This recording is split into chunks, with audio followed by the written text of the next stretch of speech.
Sadhguruji, my question is कि how these spiritual practices influence our body and our mind. Can this spiritual living be used as a preventive medicine? Because you are PhD and I am nothing. With all due respect to all of them, I did not read. I was not interested in either Shiva or Vishnu or sun or moon or anything. I know this life from its origin to its ultimate. I don't know any of the Puranas. None of our gods are old. They're young, vibrant, full-on. So Sadhguru last question, how to beat Pakistan in cricket? I said, see, if you want to beat Pakistan, send the Indian army. So when I talk about myself, people think I know the whole universe. I'm telling you a secret. I am only talking about myself. Hello? Sadhguruji, my question is, most of the ancient scriptures like Vedas and Upanishad, they tell us the healing power of mantras and meditation. Like in Shiv Puran, a Mahamrityunjaya mantra is there, which is a powerful healing mantra. So could you please help us in getting कि how these spiritual practices influence our body and our mind, and can this spiritual living be used as a preventive medicine? See, first of all, because you are PhD and I am nothing, all right? I have not read any of those books that you mentioned. With all due respect to all of them, I did not read, not because I think they are low or high or whatever. It is just that my quest was to know what is the nature of this life. I was not interested in either Shiva or Vishnu or sun or moon or anything. I wanted to know what this is. This is what my prime interest was from my childhood. So, as I paid attention to this, I can say, I know this life from its origin to its ultimate. I don't know anything else. I don't know any of the Puranas. Really. But you're talking about a mantra.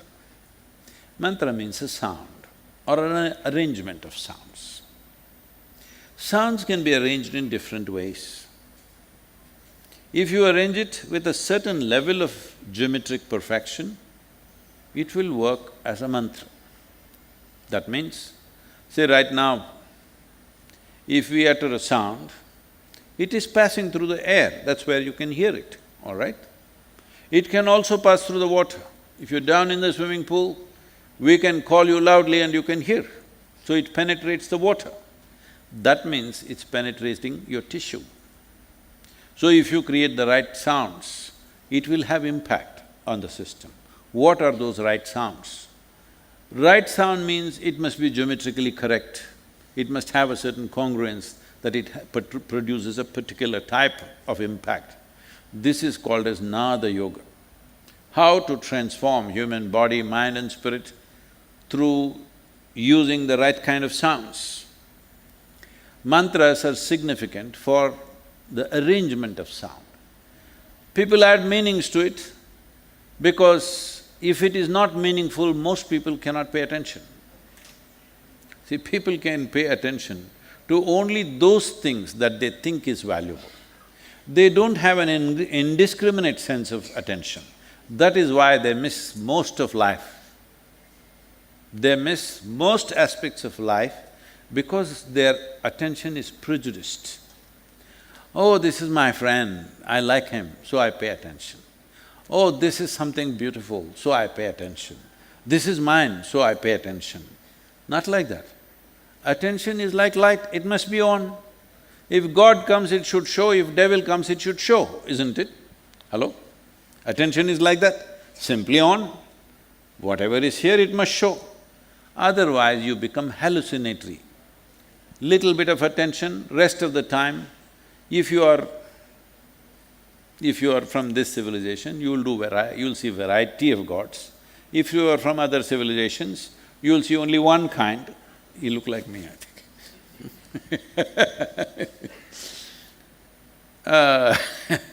That's a very important thing in this civilization, none of our gods are old. They're young, vibrant, full-on. Hello?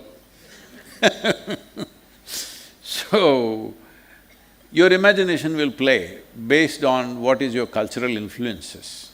But attention is not about imagination. Attention is about just seeing what is here right now.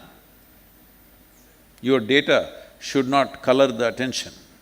If my data colors the attention, now I'll think, oh, she's Indian, she's in India, so we don't like Indians, but if you're elsewhere, oh, she's Indian, she looks like Indian, I like her, you know. Or something else, some caste, creed, family, nonsense, whatever.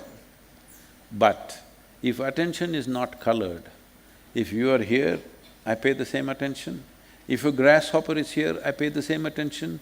If nothing is here, I pay the same attention because attention is unprejudiced. And it should not be intermittent, it must be on. If attention is on, nothing is missed in life, both internally and externally. All of it we may not be able to act upon because action is limited. We can't act upon all those things. But what we act upon will be to the point, we hit the ball. You know, when I was talking to somebody in a conversation in Hyderabad, I think. So Sadhguru, last question at that time, few years ago, not anymore. Last question, how to beat Pakistan in cricket? We don't ask that question anymore, all right. I said, see, if you want to beat Pakistan, send the Indian army. If you want to play cricket, hit the damn ball. Hello? You want to hit the ball or beat Pakistan? If you think with this bat you're going to beat Pakistan, I know that ball will smash your face probably. So, attention is not there. So much of memory is playing out all the time. So, there is a massive loss about everything. So, mantras are those types of… there are two ways to say it, sounds or reverberations which will cause. Today there's lots of experiments, these days I think a lot of it is on the YouTube and all that. If you just utter a certain mantra, the granules that are put on a thin sheet arrange themselves in different patterns. Have you seen these things? You can do this because we've always known this. I don't know what is in those books, I'm quite illiterate that way. So, I didn't bother to read all that, but I know this one, I know what sound does what to this. Fortunately, you're also made the same way. And every other life is made the same way. So when I talk about myself, people think I know the whole universe. I'm telling you a secret. I am only talking about myself. So sounds have a tremendous impact because, see, today modern science is telling you, what you see as physical matter, including your bodies, is not 100% true. It's a reverberation on one level. Where there is a reverberation, there is a sound. All sounds you cannot hear, only a small range of frequencies you can hear. What is below that is subsonic, what is above that is ultra or supersonic. You don't hear them. What you hear is a very small range of sounds. But there are so many other sounds, you don't hear them. See, right now, everybody's carrying a phone, somebody's keeping it on all the time. Now, if somebody calls them, if they pick it up, they're talking. The talk is going from here somewhere, isn't it? Hello? Their phone is catching it, but it's all over the place or no? But you can't hear it, because it's in a frequency mode that you cannot hear.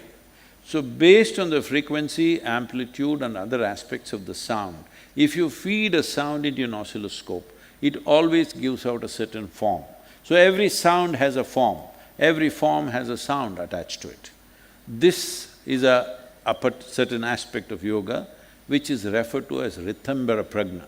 That means you're conscious of the name-form relationship or the sound and form relationship.